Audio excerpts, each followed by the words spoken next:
Welcome back. Today we'll be looking at women in the 1940s and 1950s. This assignment, or not this particular one, but the assignment for this week will be extra credit because I could not find the film online for free, to stream for free. So if you want to rent it and get some extra credits, like 20-something points, you can. You have to answer some questions, but it's related to a film called Revolutionary Road. It's a great movie. It has Leo and Kate Winslet, and kind of shows what happens after marriage, right? After that Titanic movie they did together, what life would have been like had they stayed together, right? So you'll get it once you start watching it. But let's talk about women in the 1940s. So we're going to skip the 30s. A lot of great stuff happening in the 30s with women's history in regards to like labor activism and stuff like that. But we're going to have to just kind of pass that and go into the 1940s. And then talk about the 1950s because those are two kind of opposite directions that women take in that particular, particular 20 years. So we're going to look at their role in the 1940s during World War II, and then see how their life changes in the 1950s. It's almost like a 180 where, there is a sense of optimism, partly because many of them were working during World War II, but also it's a state of anxiety because by the 1950s they're told to go home, and life gets pretty boring being home. In case you haven't noticed that already, with this whole situation happening, it's kind of boring just sitting at home and watching TV all day, right? So we're going to look at those type of issues. Let's skip that. So we begin by looking at white women in the workforce during the 1940s.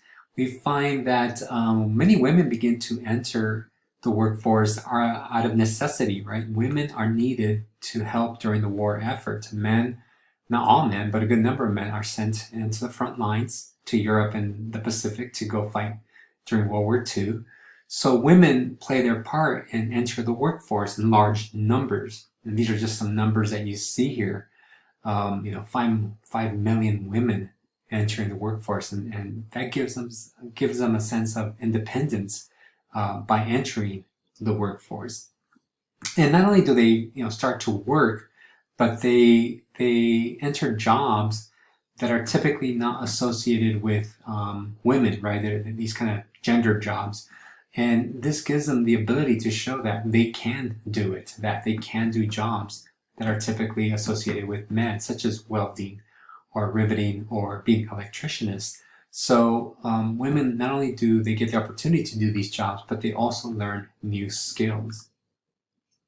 And the workforce, particularly if the company has a contract by the federal government, they are required to pay an equal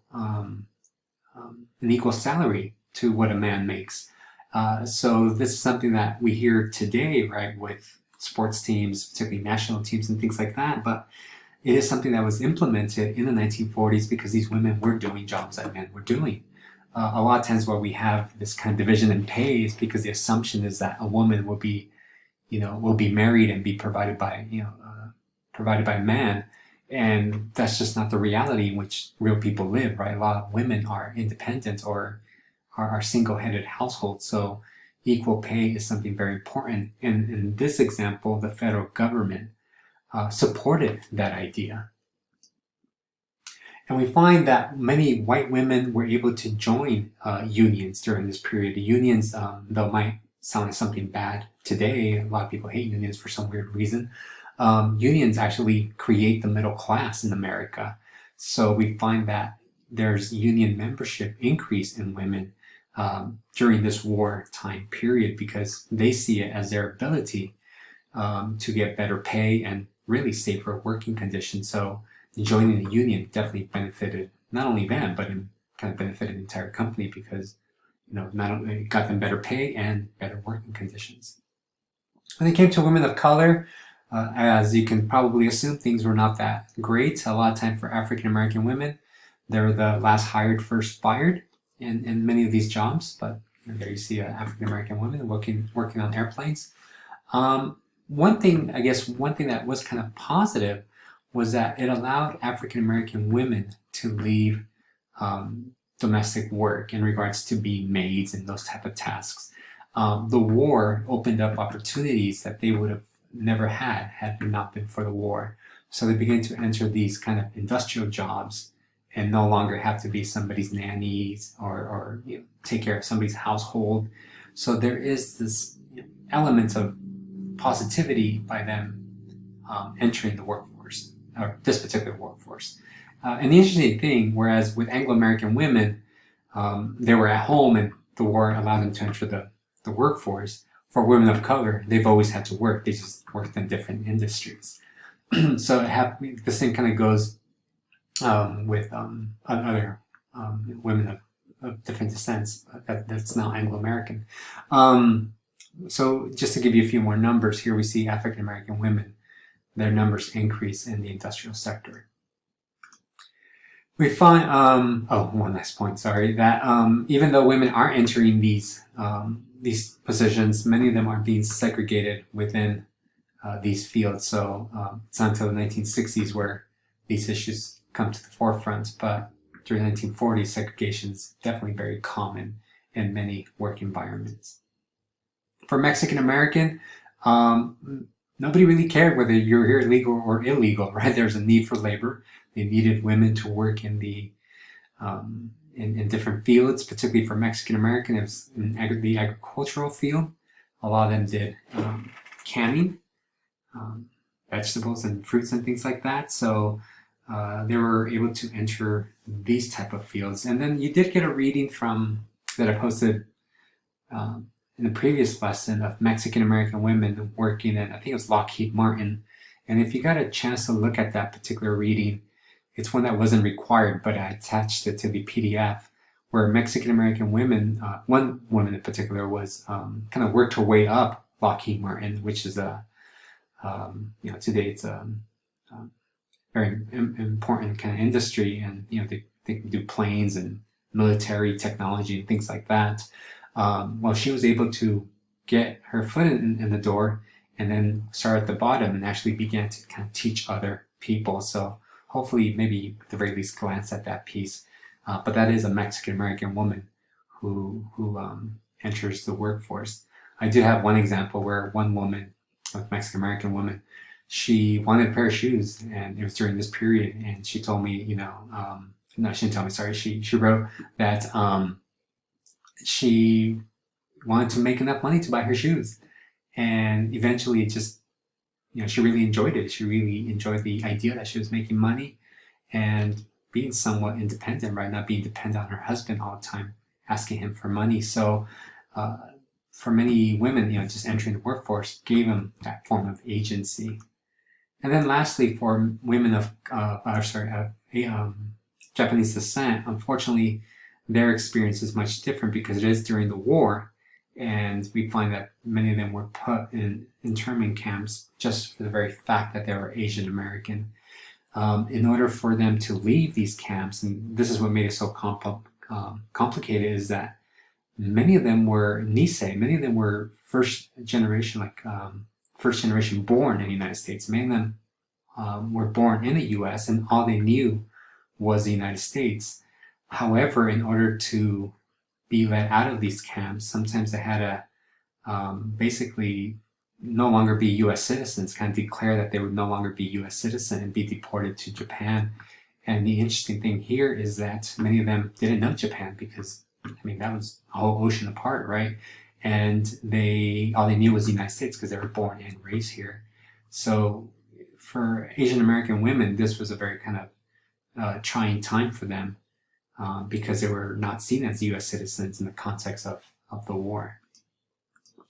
Now, the 1950s was a completely different era for women. Here we're talking mostly about Anglo-American women. We find that it was a baby boom as men begin to return from the war. Families begin to increase. So in the 1930s, your average family in regards to children was about 2.4. But in the 1950s, it increases to 3.2. So they're having larger families. In addition, this is a period that's called the Pax Americana. The war is no longer there. The Depression is over. Many of these people grew up during the Depression. They begin to have families. So they want to give their kids some of the things that they never had. We do see, even though poverty is quite high, Americans begin to see themselves as middle class. We begin to see an emphasis of the nuclear family. American families begin to move to the suburbs. This is the age where the suburbs begin to explode. We find that most of them begin to mortgage homes, for large period of times because nobody has the money just to buy a house outright. And they really kind of follow this notion of the ideal relationship amongst, different couples where the husband goes to work and the wife stays at home. Now, understand that the 1950s is influenced by the Red Scare. Anybody that challenges those kind of ideals of that nuclear family with a mom, dad, and the kids, and, kind of goes rogue, they are seen as a threat. So in the context of the 1950s, you do have this kind of anti-communist sentiment, even though it's not, many people were communists in the 1900s, right? The IWW, particularly in the 1930s and the Great Depression. Communism seemed like an alternative political philosophy. Now in the 1950s, that essentially became a crime, where people were forced to sign loyalty oaths. If you worked at a factory, you had to sign that, your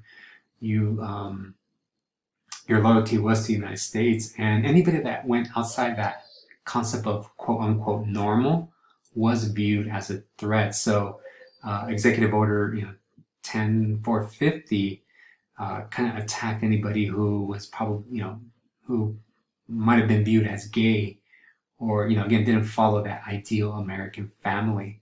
So this kind of shapes the politics for the 1950s. And what I want you to do is actually read the article, and obviously you have a quiz, by Betty Friedan that talks about this nuclear family, right? That talks about people living in suburbia, and you're supposed to be happy with your husband working and you being a housewife, and he's providing all this material stuff for you.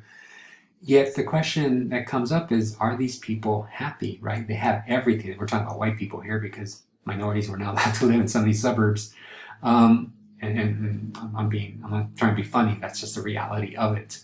A lot of segregation at this period. So even though these women have all this material gain and all this stuff, basically, many of them are very unhappy. And Betty Friedan, the article that you have, The Problem That Has No Name, talks about that issue, right? That these women are depressed.